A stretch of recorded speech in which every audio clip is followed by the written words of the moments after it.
Welcome back to another episode of Meredith with a Y. I am your host, Meredith, and today I'm going to be discussing frequency and how people end up going no contact and how healing works and how as kids get older, their frequency changes, and that's a good thing, and how you can work on that to maintain the relationship. So stay with me.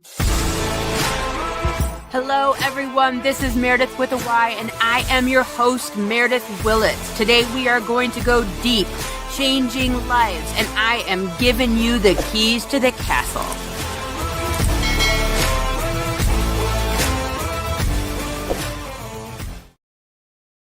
Welcome back. So I saw a video the other day, and it was talking about the fact that they couldn't understand why, when they turned around 13 or 14 years old, they literally could not stand their mother. And it wasn't like she did anything. It wasn't anything specific. It was just like this instantaneous, like anger that she had for her mom. And excuse me, I'm getting over illness here. But I view frequency as like the thing that exudes you, the thing that changes with every experience. We hear a lot of times about jumping timelines. You hear a lot of things about frequency, but how does that actually play a part in your daily life? So as we get older from, being a baby and we grow, every experience that we have allows us to kind of jump a timeline, if you will. I've talked about it here before. So, let's say, for example, you've never been a person that has ever gone whitewater rafting and you're really afraid of going whitewater rafting. And then all of a sudden you decide, I'm going whitewater rafting. So if you look at yourself before going whitewater rafting and then your frequency after going whitewater rafting, you are now, in essence, a person who has jumped a timeline and become a new person, because you could never say ever again, I'm not a person who has ever gone whitewater rafting. And as these things in your life come to you, when you're at home, when you're a little kid, you do what your parents do. You're in the frequency of the home. Okay. So you're eating what they give you, you're doing what they tell you, you're existing on, the television that they allow you to watch. And so you are very much at the frequency of your home. And then as we enter puberty, we start to create our own frequency.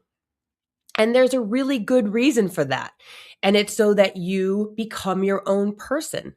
As you enter puberty and, become this new sexual person, it's important that you are not aligned to the same frequency of your parents. You want to become different. I know that, like, you're like, wow, who is this child of mine? Like, you used to be such a nice kid and now you're so different. Well, yeah, your child just became their own frequency. And when they learn things and they do things and they have friends, they start to take on their own personality or frequency because they're learning and experience things outside of the home that the parents might not be experiencing or learning or be around.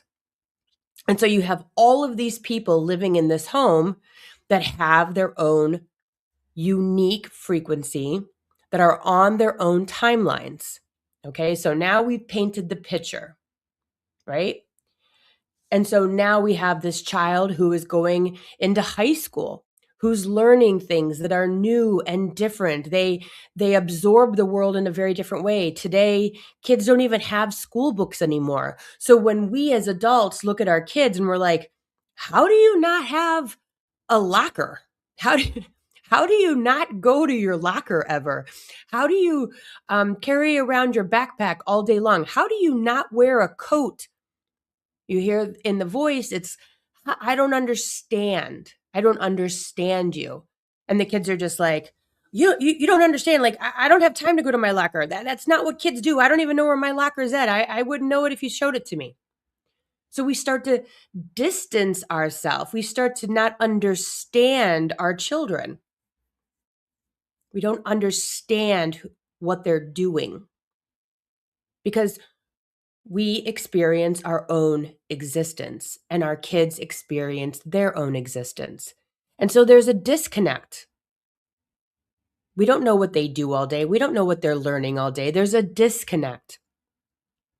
And so then our children either go off to the military or they get a job or they go to college and they experience all of these new things, things that even if you did go to college, go to the military, go get a job, it's still very, very different. The life that they're living is very different. And as parents, I have said it here many times. If you think raising a 2-year-old is difficult, you haven't seen anything until your kid becomes 20, 19, 24. That's a whole new ball of wax. And as parents, we want to parent. It's innate in us. We want to say, I think you're doing this wrong. I don't understand what you're doing there. And so it comes out of our mouth as judgment. And if our kids do want to connect with us, right? If they do want to say, hey, this is what I do all day. And you're like, I don't understand why you would do that way. Kids feel it like that's judgment. So when they do try to share, we either overparent or it feels like judgment. We need to sit there and listen, right? So now you can see kids share, parents question. Kids share, parents judge. Kids share, parents say things like, that doesn't make any sense to me. I wouldn't have done it that way. Why are you doing it like that? And so now a kid feels attacked. They feel like the parent is saying, you're doing it wrong. And then they stop sharing, right? And this is the disconnect. This is the difficulty between puberty and age 30, being a parent, parenting a child or adult child, is there's the disconnect between the frequency and the timelines of your child, adult or otherwise, and the frequency of you as a parent. It's just very, very different. And so when they go on a vacation, when they experience a school dance, when they experience a football game, a college football game, those experiences continue to jump your child's timelines. A lot of times you'll see parents say, oh, I just wish I could keep you home all the time and you never move out and you stay with me always. Have we heard our parents or a parent say that before? I wish you would just stay a little kid. And that's not just about wanting them to be with you. That's, I don't really want you to change from the person that I knew. I don't want you to experience things outside of our home. Or if you do, I don't want them to change you. But change is inevitable. And so this is where you start seeing the clash between the parent and the child. And it's coming from fear. It's coming from your energy doesn't feel comfortable to me anymore. You see, with families, we don't pick them. So a lot of times people that are in our families, we might not necessarily choose them to be our friend. We wouldn't have maybe chosen people that are in our families to hang out with. We might not have been like, oh, I'm a person that does things this way and you're a person that does things that way. Let's hang out. You might be like, oh, that person's not really for me. That person's not really a good fit for me. But because they're your mother, your brother, your aunt, your child, they're in your life. And so sometimes the people that are in our families grate on our nerves, irritate us, challenge us because of the fact that we wouldn't necessarily have chosen them as a friend. or a partner. We love them, but that doesn't mean that we like what they say or do or how they express themselves. And so we need to recognize that when someone is going no contact, okay, we have a big thing going on where the parents are like, you shouldn't go no contact with me. And the kids are like, I have to go no contact with you because you're making me mentally insane. You're toxic. You're horrible. You're judgy. And the parents are like, you should be grateful to me because I'm your parent. You should love me. I'm your mom. I'm your dad. And the kid's like, I've tried, but you refuse to respect me, is basically what they're saying. You haven't respected my boundaries. And the parent's like, well, how dare you have boundaries? I'm your mom. I'm your dad. And so what's really going on right there and then? What's going on is that your child has become their own person and recognizes that you are at such a different frequency from them that it's physically uncomfortable to be around you. Or you have recognized that it's so difficult to be around your parent because of the things that they say and they do and they judge and whatever, or the way their belief systems are, that it's impossible to be around you. Imagine two magnets repelling each other. That's literally what we're seeing when it comes to this frequency. The frequencies repel each other because they're so incredibly different. This person feels, thinks, does, says one way, and it makes the child or the adult so uncomfortable that they just they can't tolerate it. They can't tolerate it. And so how do we stop this? How do we stop what's going on in the world, in the parenting, in the child's space of no contact? I, for one, started to recognize for myself that when my kids tell me something, they're not looking for my advice unless they out and out say, hey, mom, can you help me with this? And it's tough. I mean, my son will call me and tell me all sorts of stuff. And I'm just like, have you thought about this? And we don't really do that to our friends, do we? If our friends call and tell us something, we don't like go crazy telling them how wrong they are. Imagine your girlfriend or your guy friend calling you right now and telling you everything. And you were like, well, you should have done this and you should have done that and you should have done this. You probably would not have that friend for much longer. They'd be like, holy shit, I was just calling to tell you I bought a new car or I bought a new house or I'm dating someone new. You probably wouldn't have that friend very long. But we think nothing of doing this to our children. And to be honest, by the age of, 15, 16 years old, your child is raised. You can put parameters and bumpers around them to try to keep them safe and, make sure they're home at a timely, time. But by the time they're 16, you hopefully have done all that you wanted to do. And then you just got to step back. And that's difficult. That's hard.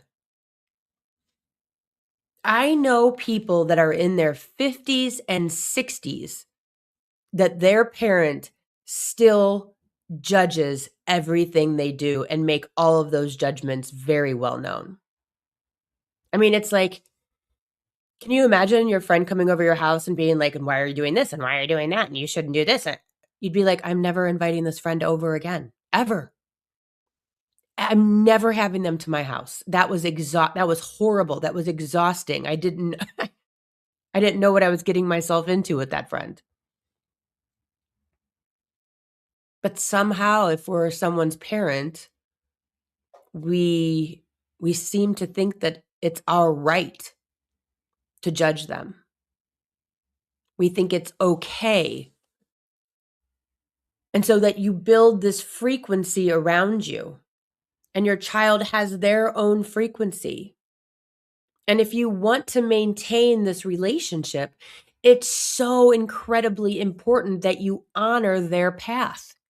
You honor and understand their decisions, because I will tell you from my own life situation, if you can keep your mouth shut 90% of the time when it comes to your adult children or even your teenagers, you will have a healthy relationship, and they will want to call you, and they will want to tell you stuff, and they will want to ask your advice and your opinion. When you are not the scary judge and jury, I promise you, your kids will want to be around you. They will enjoy the time that they get to spend with you. And we're seeing it everywhere in the world today. We're seeing it in every avenue that people are becoming so strong in their belief system. And that's okay. But it is repelling people away from each other. It is boxing people in and boxing people out. And at the end of the day, I think we all just want to live a happy life. We want to be around our kids. We want to be around our parents. I would bet that the majority of kids that are no contact, when I say kids, I mean you could be 65, and if you have a parent that's living that you're no contact with, you're still a kid. So you're still the child. I would bet the majority of humans that are at this moment no contact with somebody in their life, they could live without the apology as long as the behavior changed. As long as when they were around that person that they are no contact with, if they didn't feel that they were being judged, manipulated all the time. And the way I look at this with my kids is I say to myself, do I want my mom telling me how to live my life? Do I want my mom judging everything that comes out of my mouth? Because what happens is when you are that person, when you become the judge and the jury day in and day out with your kids, they stop telling you stuff. Because that's what I did. I talk about the weather. I talk about nothing. I don't talk about my life. I listen.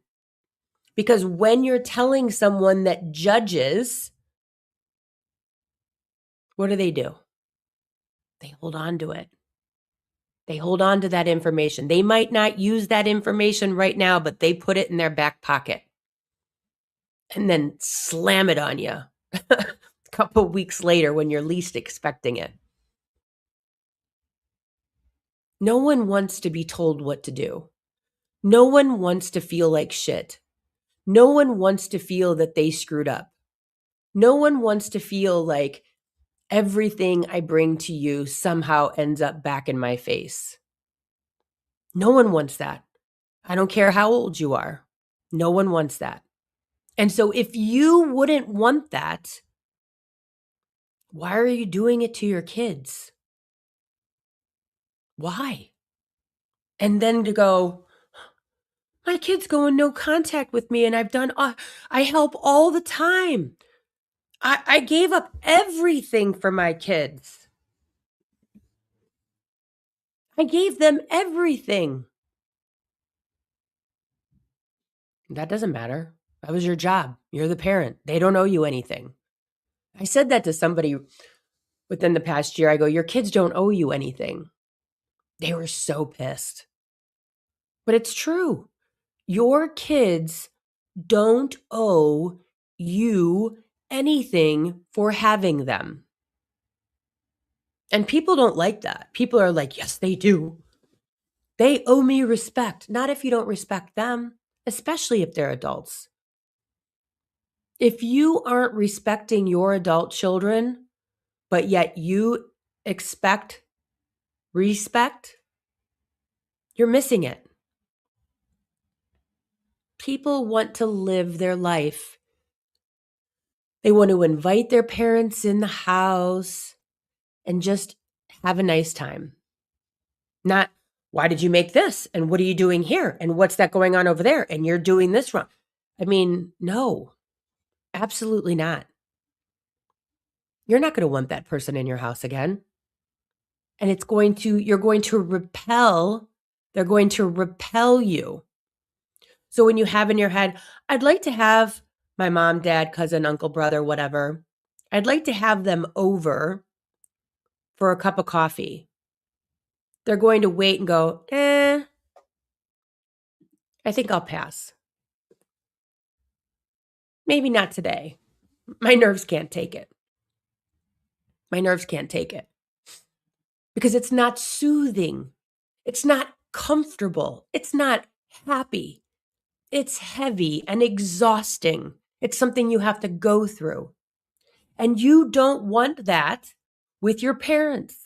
You don't want that with your kids. You don't. They don't. They just want to exist with you. And it's hard. It's hard to stop parenting just because your kids are teens or adults. I've said it here before. When your kid tells you something, the best thing to ask is, are you venting or are you asking my opinion? My daughter's gotten so good at it. She's like, I'm just venting. She starts with, I'm just venting. And it's still tough. It's still tough. It's very difficult to bite your tongue. It's very difficult to let your kids fail. It's very difficult to watch your kids suffer. It's very difficult to know that they are making the wrong choice. It's hard. It's very, very difficult. But the best thing that you can do for your children is allow them to have their failures, because it is the best teacher and you won't have to do it. Let cause and effect, let the natural consequence of life teach your children, because that experience will have a lasting consequence more than you telling them what to do. That will, my daughter, she plays softball. She plays year-round softball. She's been playing for years and almost a decade now, which is crazy. And she didn't want to go to this practice. She didn't want to go to that practice, this, that, and the other. She works, blah, blah, blah. And so it came time for the tournament, and the coach benched her the first day. And then she was able to play the second day. So she drove all the way there. You know, she had to cancel plans because she's got this tournament, this, that, and the other. And she was so mad. And it's just like, I had to staple my lips together. Staple. It's like, let the coach handle that. You know, there's natural consequences in society. They're built in. They are built in. And when we continue to save our kids from those natural consequences, it just delays the inevitable that they will learn them when they're 25 or 30 instead of when they're 16 or 18. I always tell parents, let your kids fail a ton before the age of 18 because the ramifications are that much less serious. Let them fail. Let them get in trouble. Let them get their detentions. Don't save them. Don't write some bullshit note to the principal or whatever, or some lie. Let them fail. They were late. They didn't do their homework, whatever. Whatever it is, let them have their natural consequences. It's when we save them that now they have the consequence when they're 30 and they get fired from a job for being late versus the detention when they're 16. Same thing, different timeline. And it's hard, it's hard. When I hear parents say, "Oh, I just want to keep you, and stay at my house." Why, first of all? Why? I enjoy watching my kids grow up and get older and becoming their own persons, but that's me. But what you're really saying is, I want you to keep being like me a lot of times. It's not what all of them are saying. But because when they become teenagers, it's rough. They're becoming their own personality with their own likes. Go in the car with your kids and give them free reign with your radio.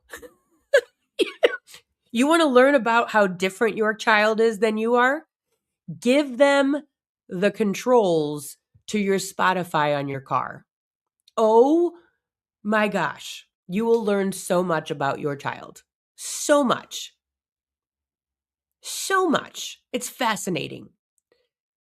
My son and I were driving somewhere, and I didn't give him free rein, but he took it, which is fine. He's so cute. He's 14 and a half. And he starts playing Tears for Fears. What? Billy Idol? What? Who are you? Like throwing all the way back to the 80s. And I was like, okay, King. But if you want to learn about how different your child is from you, pay attention to those things. The music they listen to. I mean, just the fact that kids watch YouTube all day instead of movies or television should tell you everything. And so how do you incorporate this human being that is different from you, that their frequency has completely become something other than yours, and still love and cherish them and find what they do fascinating and interesting, even if it's completely outside of your belief systems or the way that you would do it? You silo yourself.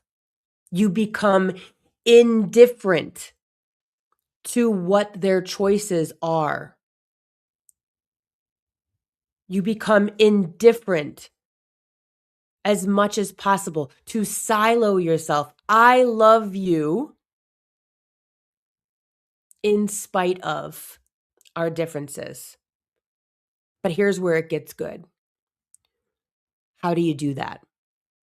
Because if you're no contact with your parent, they know how to push every single button. And it's not even on purpose. Those buttons were created by them. And they're uncomfortable inside of you. So they created this button, right? And you have become a new person, a new frequency, but those uncomfortable buttons, the things, the program, the thoughts, the judgments still live inside of you. Their voice still lives inside of you. Why are you heavy? Why do you have bad grades? Why are you dating that guy? Why do you have that stupid nose piercing? Why do you have blue hair? Why, whatever. Those are in here. Their voice is inside of you. And you are now a completely different person. And now you're trying to go be by them. And they just push the same buttons, even though you've changed.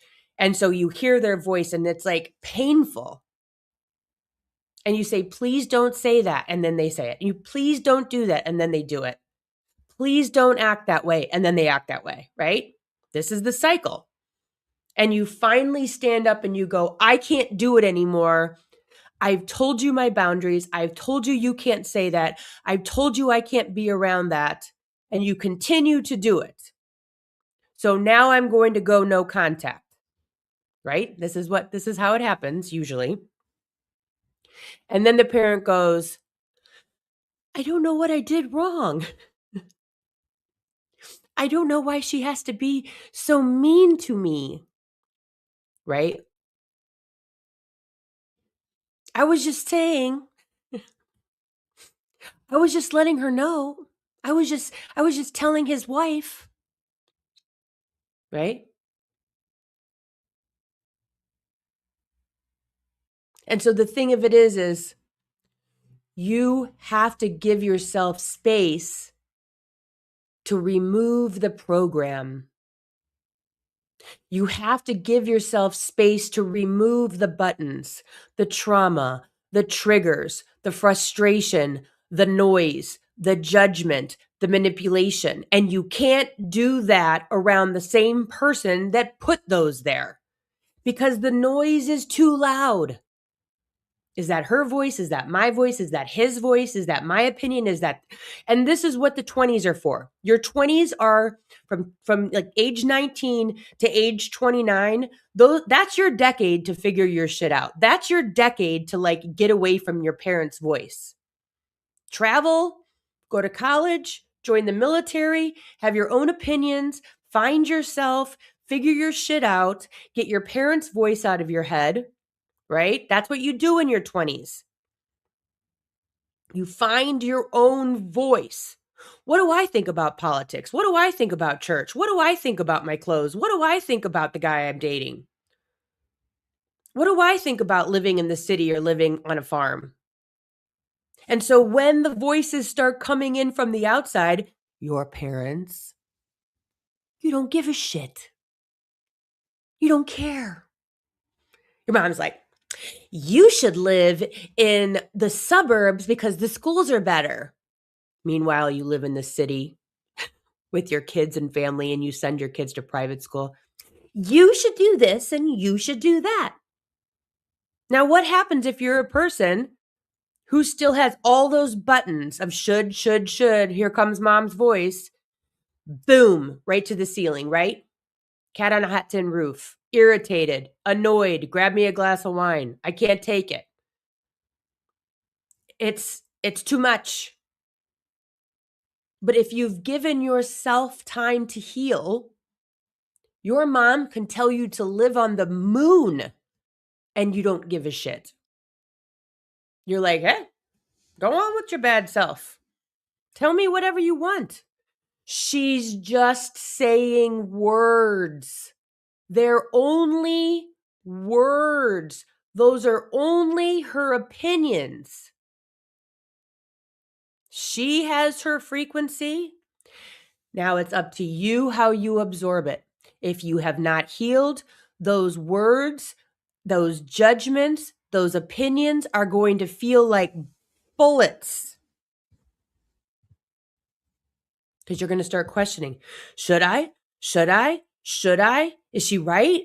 Why is she saying this? Maybe I'm doing it wrong. Oh my gosh, am I going to get in trouble? Oh my gosh, I just want to get out of this situation. Right? I want her to stop. Why do you care? They're words. And the problem is, here's the problem. When you hear other people's words because you don't know who you are, okay? You get a text, you get a phone call, you get an email. When you don't read the words as someone else's words, and you are programmed to change your behavior based on someone else's text, phone call, words, email, whatever, you are constantly on edge, wondering if you're doing it wrong. Am I going to get fired? Am I going to get in trouble? Are they going to judge me? Am I going to lose a friend? I had to do this with my husband the other day. He was reading me something. I go, they're just words. Read that whole text differently. That's just words. They just asked a question. But he didn't see it as a question. He didn't see them as words. He read them as judgment. as this booming voice.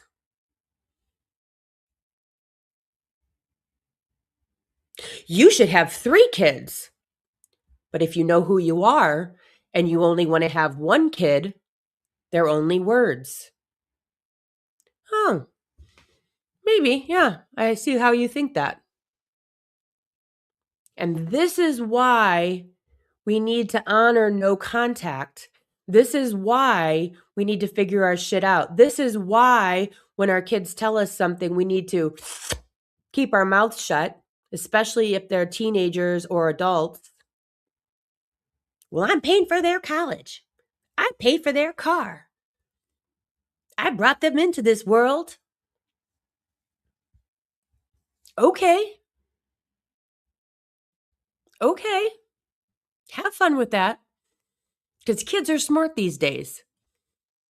Kids are getting wise to what they are allowed to do. And what they're allowed to do is not see you anymore. It's not we're not doing the old way. We're not doing it the old way. There's a new way in town, which is I don't have to deal with this shit anymore. I've begged you, I've told you, I have my own life. If you want to be a part of it, you need to figure your shit out.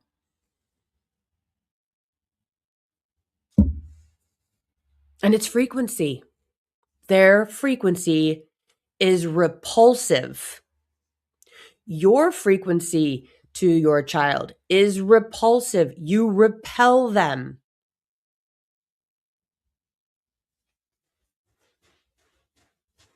It doesn't have to be that way. We're seeing it. We see it. I just made it was massively viral video about, I was talking about nurses and how it was this, what the heck's his name? I think his name is James Sexton. He's a lawyer out of New York City. And he was talking about how nurses are the number one profession to get divorced, women to ask for a divorce, yada, yada. And I said, well, a lot of nurses come from households where their parents were alcoholics. I think that it was like 80% of nurses come from alcoholic families. And so they're very, very accustomed to taking care of people, taking care of their alcoholic mother, taking care of their alcoholic father, taking care of themselves because their parents are, whatever. Massively viral. But the thing that people heard the most was that these women went into a marriage wherein they were the caretakers. They were empathic. They took care of, and they had a spouse who liked that, who liked being taken care of. And the fact of the matter is that you can see this time and time again in a lot of marriages where it's not necessarily two partners taking care of each other. Husband might think, oh, I just have to go to work. And the wife's like, I have to stay home. But we're talking about like the husband likes to be taken care of and the wife is the caretaker. And what my point was is that as women, the other one that they mentioned was teachers, care for others on a daily basis. They're taking care of kids at their school that they work at. They're taking care of patients where they work at as a nurse. They are done taking care of people by the time that they get home. They grow as people because maybe they went from an LPN to an RN. They found themselves in their career. They become healthier. They grow. They become more educated. They find self-esteem, their worth. They're around doctors and other nurses. They're around teachers and principals and superintendents and parents, and they find themselves and they're self-actualized.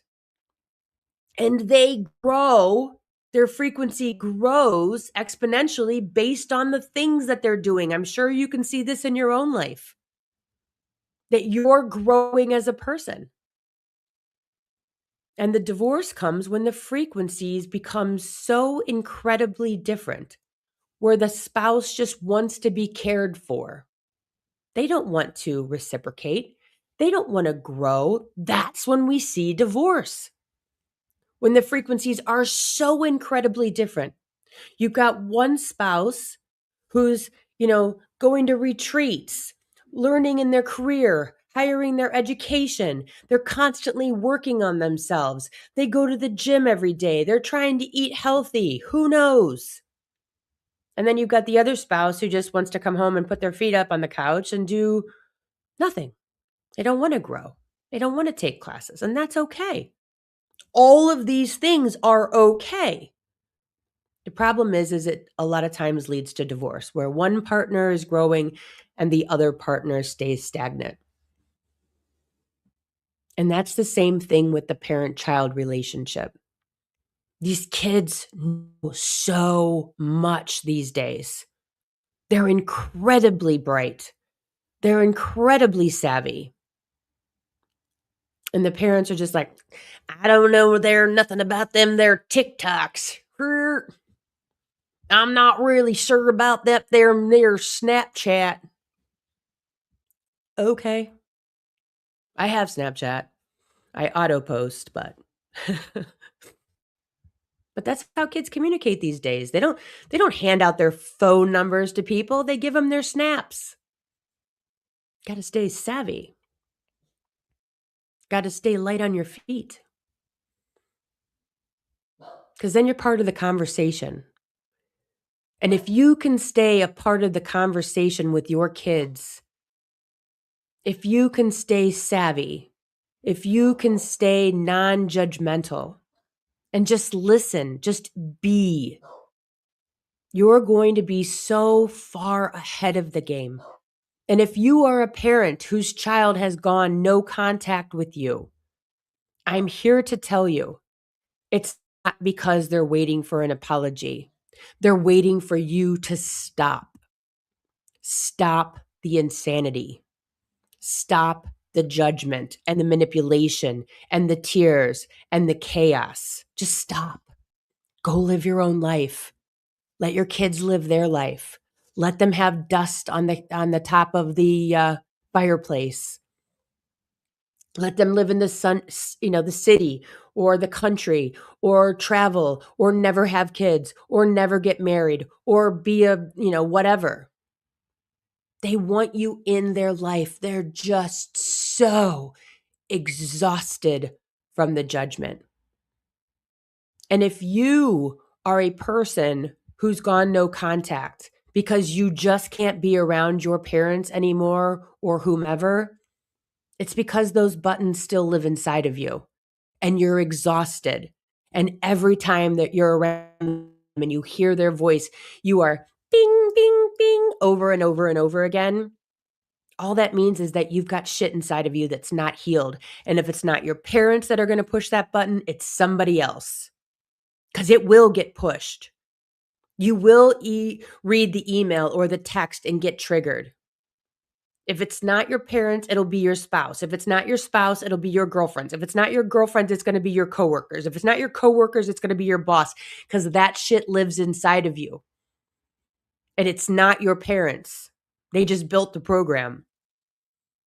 But it will come up over and over and over again, because that is the way that the universe works. That is the way that you have designed your life, because you don't want those triggers there. You want to live a peaceful life.